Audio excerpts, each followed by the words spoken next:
Let's start with the tariff news. What's on the list?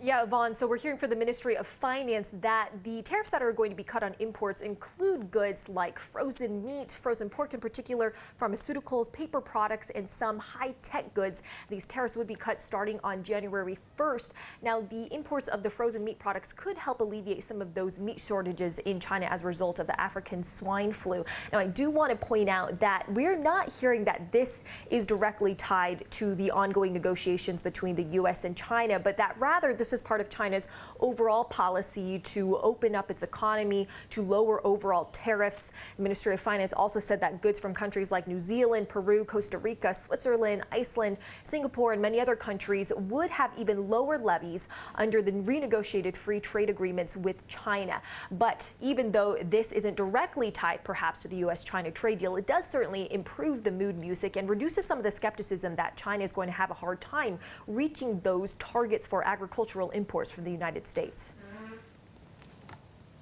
Selina, thing is, where are we now in this trade deal between the two sides?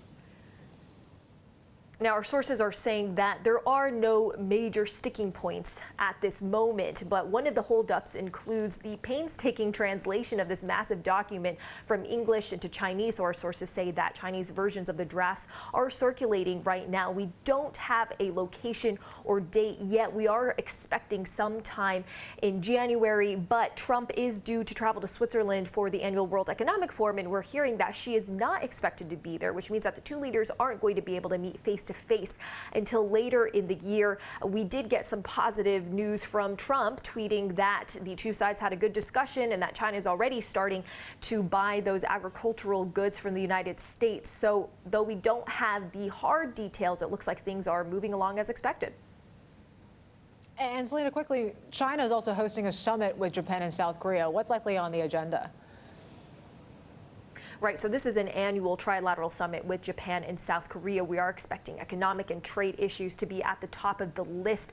The U.S. and China trade phase one deal certainly declines, reduces some of the tensions and eases some of the pain that's been put on some of China's major trading partners. We had the three sides all say they were vowing to speed up negotiations for their free trade agreement. You have China saying that they want to boost cooperation, fight together against protectionism, unilateralism. But in addition to these trade issues, we're also expecting to have the North Korean nuclear issue at the top of the list. It is in the interest of all three sides to come to some sort of an agreement there to have some stability. And we know that China, along with Russia, has urged the United Nations Security Council to lift some sanctions on North Korea, but it's unclear whether China can convince Japan and South Korea to follow its lead and break ranks with the United States.